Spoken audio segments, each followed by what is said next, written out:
If you listen to any kind of messaging from brands, including advertising, you've probably heard the word sustainability. Here in the 21st century, brands from all industries want to be aligned with sustainability. Most people might take sustainability to mean using practices that are good for the environment, but it's actually so much more than that. So today I would like to discuss what sustainability is, how and why it should be applied to the travel and tourism industry, and why now is the perfect time for all travel and tourism brands to start aligning and practicing sustainability. So we've all heard the word sustainability thrown around, but what does it actually mean? In the 1980s, the UN established a commission to unite countries in pursuit of sustainable development, which they defined as development that meets the needs of the present without compromising the ability of future generations to meet their own needs. So this is really about using our resources responsibly so they're still around for future generations. So this has still been a huge problem for the past few decades as people have learned more about global warming and the negative impacts that it's having on our planet. Many people on this planet realize that we cannot keep poisoning and destroying our environment and expecting it to go along just fine and still be there for our kids and grandkids. So that's why we need to take the steps now to try to preserve our environment and make sure it still exists for our kids and grandkids. So today, there's no universal definition of sustainability. However, all definitions should contain three common pillars, which are environmental, social, and economic. They should all work together to help not only the environment, but the people on this planet as well as the future generations. It is especially important that these components work together when it comes to ecotourism. Ecotourism is basically sustainable tourism. In 1996, the World Tourism Organization defined sustainable tourism as tourism which leads to management of all resources in such a way that economic, social, and aesthetic needs can be fulfilled while maintaining cultural integrity, essential ecological processes, biological diversity, and life support systems. So some critics thought that this definition was too broad and that it's really more important for organizations to take small, realistic, and achievable steps in order to make their businesses more sustainable, as opposed to having to worry about following all these rules and regulations in order to be considered 100% sustainable, because there is no one perfect definition of sustainability. I agree that it is more important to take these smaller steps that can actually make a difference than having to worry about being 100% sustainable. Another more modern and simplified definition we can work off is responsible travel to natural areas that conserve the environment and improve the well-being of local people. We can see the three pillars of environmental, social, and economic coming into play here. And there are also 5 main goals of sustainable tourism, which are inclusive and sustainable economic growth, social inclusiveness, employment and poverty reduction, resource efficiency, environmental protection and climate change adaptation and mitigation, respect of cultural values, diversity and heritage, mutual understanding, peace, and security. I think these 5 bullet points are really nice to go off of because you can just see how those 3 pillars are really intertwined with each other. That it's not just about protecting the environment, but it's also about, giving opportunities, giving employment, giving money to the local people to make their lives better.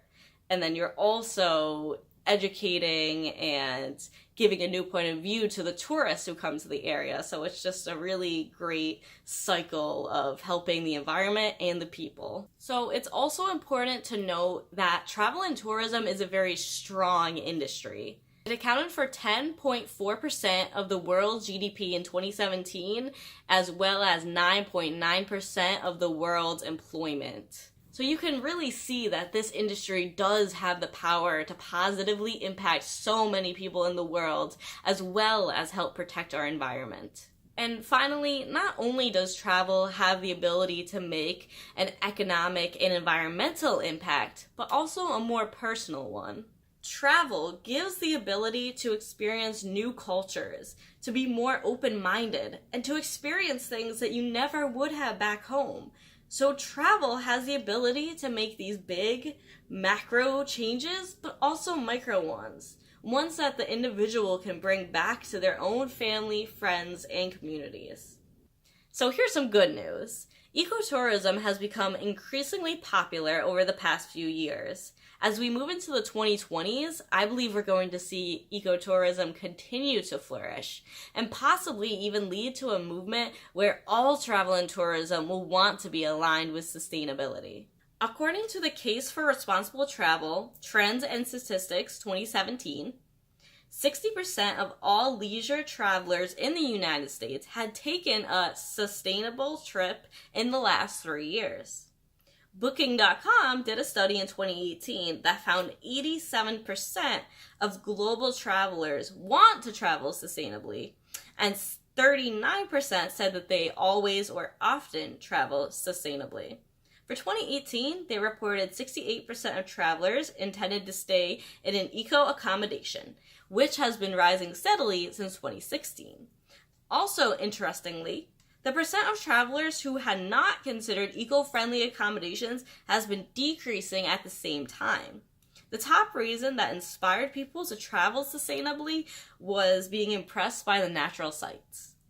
So I think it's important to mention that not everyone who takes sustainable vacations actually practices sustainability in their everyday life.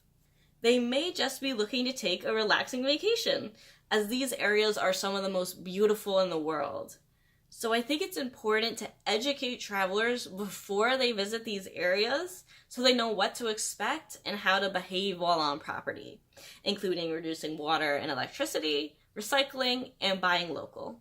So why is now the perfect time for sustainable tourism to take off? It's because of the buying power and influence of millennials and the up-and-coming Gen Zers. These two generations care about economic, social, and environmental issues, and as they continue to grow up and establish families, they will pass these ideals on to their children. So first, let's start with the millennials. According to Mintel's 2018 report on marketing to millennials, some of the top goals of millennials were spending less money, simplifying life, and traveling. For the most part, millennials prefer to spend their money on experiences rather than physical things, which leads naturally to ecotourism. Because of the once-in-a-lifetime experiences millennials will get to have with ecotourism, not only will they want to experience and continue to experience these things, but they'll want to pass down those experiences and values onto their kids as they continue to settle down and grow their families. Finally, in our digital world, disconnecting from technology can actually be seen as a luxury that would appeal to millennials. I know when I was in Costa Rica, it was actually kind of nice to not constantly have cell phone service or have internet access and access to the social media that I'm so used to having 24/7. It really made me just more aware of my environment and kind of slow down and just take it all in, as well as, talking to the people around you and just being able to learn more things and be in the moment. So for those reasons, I think that ecotourism is the perfect choice for the experiential traveler who really wants to go outside of the norm. So because millennials care about saving money as well as getting the most bang for their buck, they're definitely willing to go out of their way to do research. And this could be in regard to the kind of value that they're getting from a product, or it could be researching a company to try to find out what exactly they stand for. And this could be what kind of charities or causes they support, or what kind of sustainable practices that they have in place. In Cone Communications' 2017 Corporate Responsibility Study, they found 76% of millennials would research a company to find out if their stance on social or environmental issues were legitimate, which was over 10% than the average American. Also importantly, they found 78% of Americans want companies to speak up for issues that are important to them. 87% said they would specifically buy a product because the company stood up for an issue they cared about. A survey from the Shelton Group showed similar results.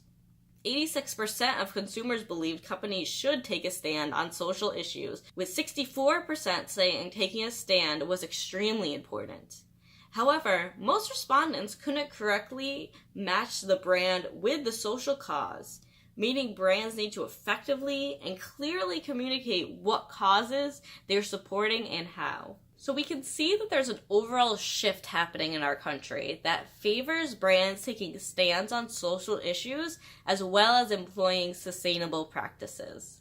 So as for Gen Z, they are around the age of 11 to 23, and they currently take up about 17% of the US population. And they are important because they are about to be entering the prime spending years. So although the kids on the younger end, their purchases are still pretty much controlled by their parents, when they do buy with their own money, they look for environmentally friendly and organic products that can deliver a good value. They're willing to pay more to support businesses that practice ethical responsibility and social responsibility. And I suspect that they'll continue to research products and companies before buying. This generation is especially important to brands because they should start building up trust now so that they can hopefully have lifelong customers and brand advocates for life. Because of this cultural shift of being more aware of and in support of companies' sustainability efforts, we can see why so many companies want to align their branding with sustainability. And I think the travel and tourism industry has a huge opportunity here to reach the people who want to take these amazing trips, but while also being more mindful of the environment and the people who live in these areas. Will there always be people who will just want to sit on a beach or by the pool and who don't care about how their choices impact the world? Sure. But I think there's a much bigger market for people who want to go out and see the world, but do it in a more ethical and mindful way.